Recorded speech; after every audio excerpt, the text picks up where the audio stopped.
दोस्तों, आज की स्टोरी साकेत की है।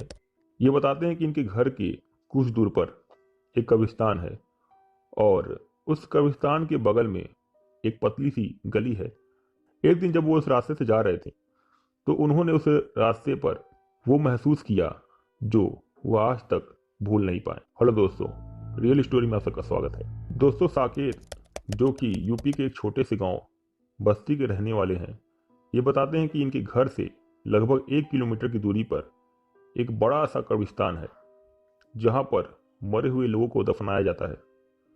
इन्होंने बचपन से ही उस कब्रिस्तान में अपने गांव वालों से कई किस्से कहानियां सुनी हैं और आज भी शाम होने के बाद लोग उस कब्रिस्तान के रास्ते नहीं जाते हैं, क्योंकि गांव के लोग बताते हैं कि शाम होने के बाद उस रास्ते की तरफ जो लोग जाते हैं उन लोगों को वहां पर रोने की या फिर किसी इंसान के होने की, मतलब प्रेजेंस होने की, या फिर चलने की आवाज सुनाई देती है। साकेत ने बचपन से ही गांव के लोगों से ये सारी बातें सुनी हैं, लेकिन उनको इन सारी बातों पर यकीन नहीं होता है, क्योंकि जब भी वो कभी इस रास्ते से गए हैं तो वहां पर ना ही किसी इंसान के रोने की आवाज और ना ही किसी इंसान के होने का ही एहसास महसूस हुआ था।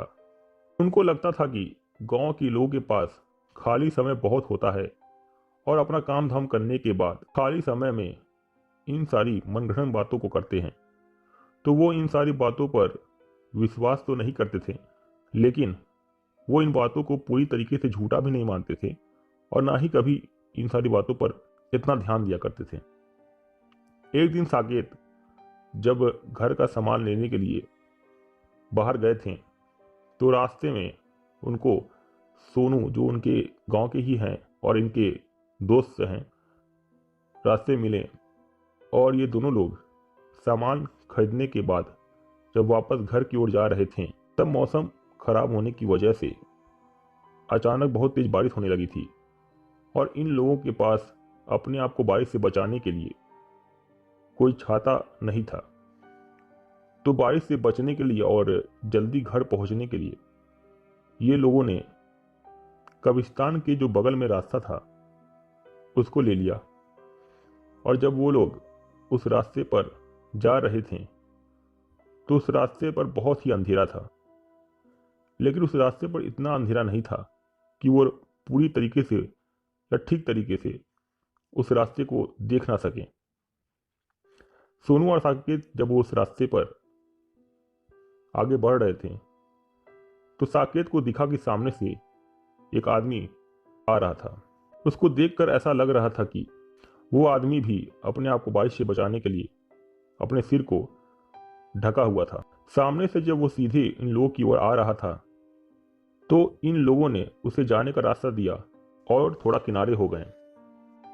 साकेत लगभग 4 कदम आगे बढ़े होंगे तो आगे बढ़ने के बाद जब उन्होंने पीछे मुड़कर देखा तो वो आदमी वहां पर नहीं था। जैसा लग रहा था कि वो आदमी कहीं गायब हो गया। ये बात साकेत ने सोनू से बताई कि इतनी जल्दी वो आदमी गायब कहाँ हो गया। तो सोनू ने उन्हें पीछे ना मुड़ कर देखने के लिए कहा और सीधे घर की ओर चलने को कहा।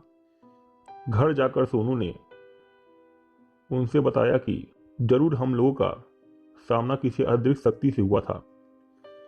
साकेत सोनू की बात सुनकर सोच में पड़ गए कि सोनू कहीं सच तो नहीं बोल रहा था, लेकिन ये बात तो बिल्कुल सच थी कि वो आदमी इतनी जल्दी उस रास्ते को पार नहीं कर सकता था और ना ही उस रास्ते पर कोई ऐसा जगह था जहां पर वो आदमी अपने आप को छुपा ले। तो आखिर वो आदमी गया कहां? तो दोस्तों, ये था साकेत का एक्सपीरियंस कि जब वो गांव के कब्रिस्तान से होकर अपने घर की ओर जा रहे थे तो उनको उस रास्ते पर एक आदमी दिखा जो कुछ देर बाद कहीं गायब हो गया था। दोस्तों, आपके पास भी कोई ऐसी एक्सपीरियंस या वैसी कोई स्टोरी है तो हमें बिल्कुल शेयर करें। वीडियो अच्छा लगे तो वीडियो को प्लीज लाइक करें, चैनल को सब्सक्राइब करके हमारे चैनल को सपोर्ट करें। तब तक के लिए मिलते हैं नेक्स्ट वीडियो में। Thank you so much for watching.